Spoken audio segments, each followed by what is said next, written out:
जय हिंद दोस्तों, देखो मेरी बात ध्यान से सुनो और गौर से सुनो। एक तो आप पहले पता क्या है कि आप लोग पूरी वीडियो नहीं देखते हैं। पूरी वीडियो देखो तो उसमें पता चलता है कि भाई मुद्दा क्या है। मुद्दा ये नहीं है कि सोनम वांगचुक जी भूख हड़ताल पे बैठे हैं या सोनम वांगचुक जी मरने के कगार पे हैं। मुद्दा ये नहीं है। मुद्दा ये है कि हमारी राजनीतिक पार्टियां कैसी हो गई हैं, जो देश की भलाई की बजाय पूंजीपतियों की भलाई कर रही हैं। कमाल है यार। आज सोनम वांगचुक जी बैठे हैं, कल को कोई और बैठेगा, परसों को कोई और बैठेगा। अरे भाई, ऐसी बातें होती क्यों है कि लोगों को आमरण अनशन पे बैठना पड़े। समस्या ये नहीं है कि वो भूख हड़ताल पे बैठे हैं, समस्या ये है कि ऐसी नौबत आई क्यों कि भूख हड़ताल पे बैठना पड़ा। समस्या अगर होगी नहीं तो भूख हड़ताल पे बैठेंगे नहीं लोग। तुम समस्या को ही खत्म कर दो ना, धरने खत्म हो जाएंगे। लेकिन जितनी राजनीतिक पार्टियां हैं सब अपनी रोटियां सेकने पे लगी हैं। भाई समस्या है, समस्या को जड़ से खत्म करो ना। धर्मेंद्र प्रधान अगर इस्तीफा दे के अगर इन्वेस्टिगेशन अगर करवाते हैं तो फिर उनको प्रॉब्लम क्या है? कोई प्रॉब्लम है? नहीं है। अगर वो बिल्कुल साफ सुथरी छवि के हैं तो उनको प्रॉब्लम ही नहीं होनी चाहिए भाई, कि ठीक है भाई मैं इस्तीफा देता हूं, इन्वेस्टिगेशन करवाता हूं। लेकिन नहीं, कुर्सी छोड़ने का मन ही नहीं करता है। अरे कुर्सी को सर पे लेके जाओगे क्या? भाई जनता है तो देश है, जनता ही नहीं होगी तो देश कहां से रहेगा? तुम अकेले घर के 4 मेंबर देश चला लोगे क्या? मोदी के तो परिवार में भी कोई नहीं है कि भाई वो अकेला मिलके परिवार के साथ में देश चला लेगा। कैसी तानाशाही कर रखी है।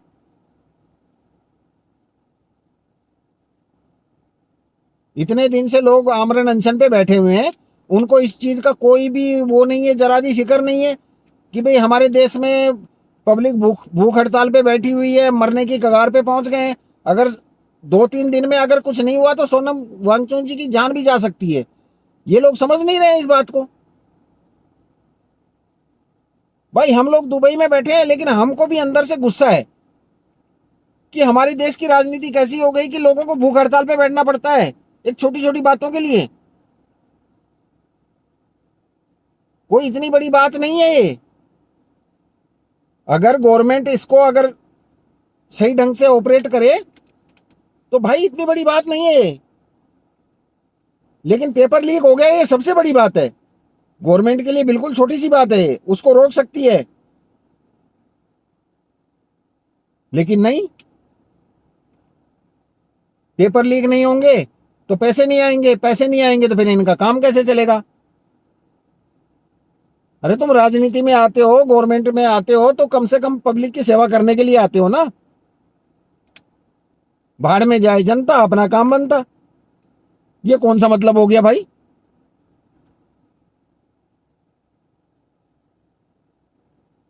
चला मीडिया बिक गया है। हर हर चीज भाई इसने, बीजेपी सरकार ने हर चीज खरीदी हुई है। पब्लिक में गुंडे खरीद रखे हैं। जो कोई अनशन करता है, कोई रैली करता है, उसके बीच में अपने गुंडे घुसा देते हैं। लो जी, ये तो दंगा कर रहे थे। हमारे देश की राजनीति आज के दिन इतनी खराब हो गई है, इतनी खराब हो गई, शायद ही किसी देश की होगी। इनको और कोई मुद्दा नहीं मिलता है तो हिंदू मुस्लिम करने लगते हैं। जब हिंदू मुस्लिम से थोड़ा सा नीचे आते हैं, ऊपर उड़ जाते हैं, तो फिर भारत पाकिस्तान हो जाता है। जब भारत पाकिस्तान का मुद्दा जब थोड़ा सा ढीला होता है, फिर कुछ और मुद्दा लेके आ जाते हैं लोग। सब अपनी जेबें भरने में लगे हुए हैं भाई। किसी को जनता की कोई फिक्र नहीं है, किसी को जनता की नहीं पड़ी है। जनता परेशान है नहीं है, इतनी गर्मी में, इतने टेम्परेचर में लोग वहां पे भूख हड़ताल पे बैठे हुए हैं। शर्म करो यार। प्रधानमंत्री मोदी जी कम से कम, अरे भाई आप ही देख लो, वो बंदा अपनी प्रॉब्लम के लिए नहीं बैठा हुआ है कि उसको खुद को कोई प्रॉब्लम है, वो देश की प्रॉब्लम के लिए बैठा हुआ है। खाली उसके बच्चों का भविष्य खतरे में नहीं है, पूरे देश के बच्चों का भविष्य खतरे में है। आपके तो बच्चे होंगे नहीं, इसलिए आपको तो कोई खतरा है ही नहीं। जिनके बच्चे हैं उनको खतरा है, समझो इस बात को। आप तो यहां से जब राजनीति आपकी खत्म हो जाएगी तो आप तो अमेरिका जाके बैठ जाएंगे, क्योंकि सब अपनी अपनी जगह अपनी सेटल हैं सब। किसी ने अपना बढ़िया फ्लैट लिया हुआ है, कहीं इंग्लैंड में ले रखा है, किसी ने अमेरिका में ले रखा है, किसी ने कहीं ले रखा है। तो भाई आपको तो इससे कोई फर्क नहीं पड़ने वाला, लेकिन जो आम आदमी है, जो मिडिल क्लास लोग हैं, उनको बहुत सारा फर्क पड़ेगा भाई। उनके बच्चों का भविष्य खराब हो जाएगा सारा। तुम पेपर लीक करवाते हो, पैसे वालों को पेपर दे देते हो, उनके बच्चे पास हो जाते हैं। जो आम आदमी है, जो मिडिल क्लास आदमी, वो कहाँ जाएगा? दिहाड़ी करेगा, मजदूरी करेगा, क्या करेगा? लेकिन आप लोगों को ये बात समझ में नहीं आएगी। एक धर्मेंद्र प्रधान है, कुर्सी पे फेविकोल लगा के चिपका हुआ है, पता नहीं क्या क्या प्रॉब्लम है उसको। अगर भाई तू इतना साफ सुथरा आदमी है तो एक बार इस्तीफा देके इन्वेस्टिगेशन करवा। यहां लोग मरने की कगार पे हो रहे हैं, तुम उस कुर्सी से चिपके बैठे हो। क्या फेविकोल लगा के बिठाया है तेरे को? कमाल है, बंदे को जरा भी शर्म नहीं है।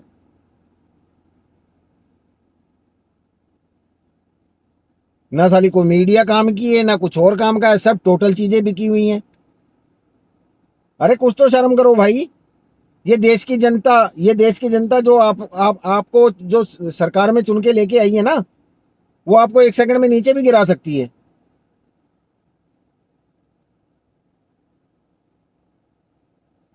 भाई मैं ये कर दूंगा, भाई मैं वो कर दूंगा। अरे एक छोटा सा काम तुमसे हो नहीं रहा है, तुम पेपर लीक रोक नहीं पा रहे हो, तुम क्या कर लोगे? घंटा उखाड़ लोगे तुम किसी का? पब्लिक में राशन हम फ्री बांट रहे हैं, हम पब्लिक में वो कर रहे हैं, हम पब्लिक में। अरे जितना तुम बांट रहे हो उससे 4 गुना तो तुम लोग खा रहे हो भाई।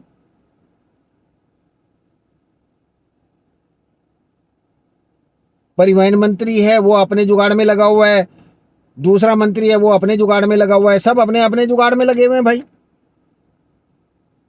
अरे पब्लिक की कोई सुनता है क्या? या पब्लिक बेवकूफ है?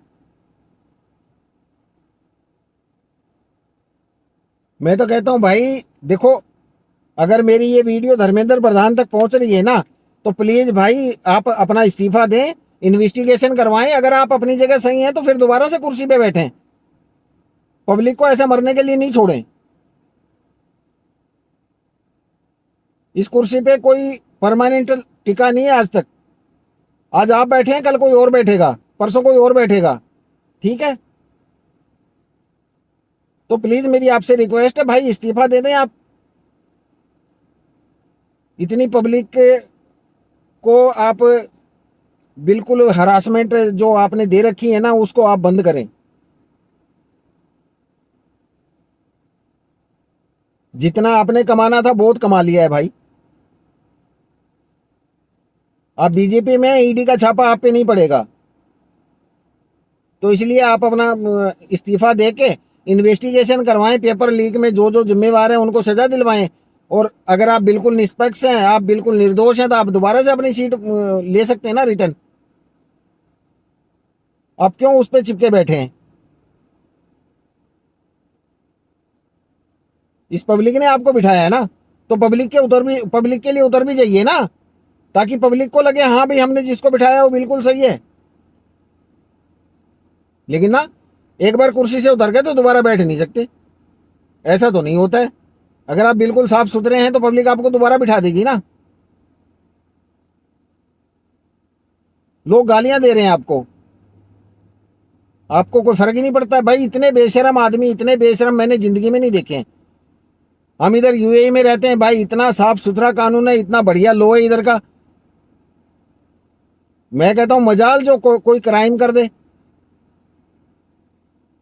पर भाई हमारे इंडिया को पता नहीं क्या हो गया है, साला जब से 2014 से हमने तो ये सोचा था कि मोदी मतलब इतनी बढ़िया ये सरकार चलाएंगे, इतना बढ़िया देश का भला करेंगे कि हमारा देश ऊपर पहुंच जाएगा, मतलब हमारी ग्रोथ बहुत ज़्यादा हो जाएगी। आपको पता है एक एक आदमी पे आज के दिन कर्जा कितना है? हमारी पूछते मर जाएंगी उतारते उतारते। भाई क्या कर रहे हो?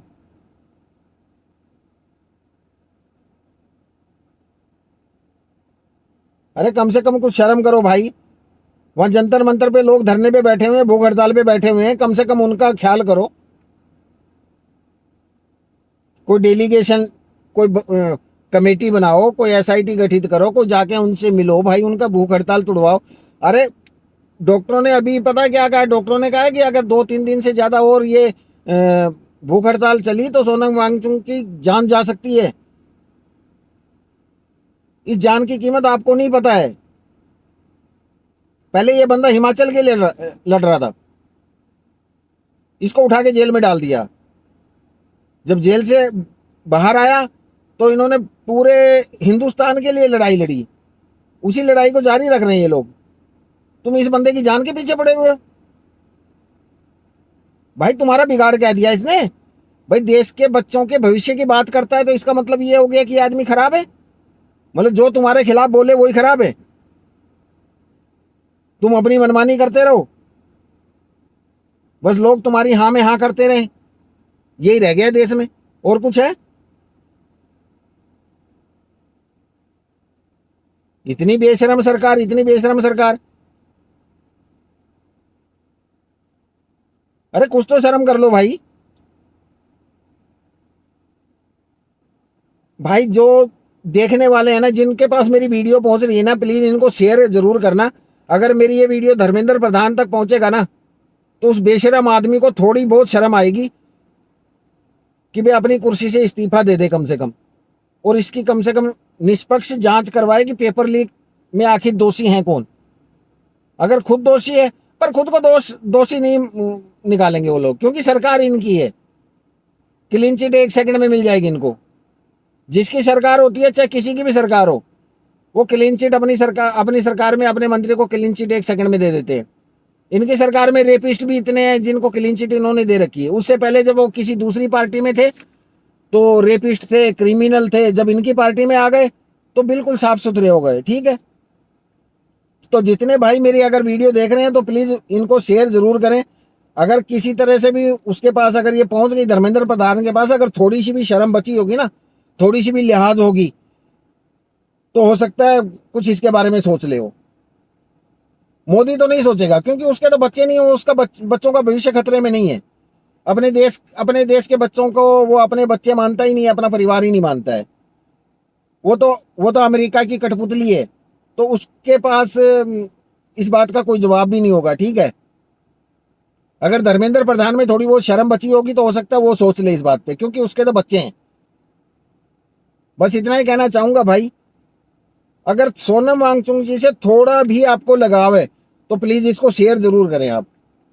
जय हिंद, जय भारत।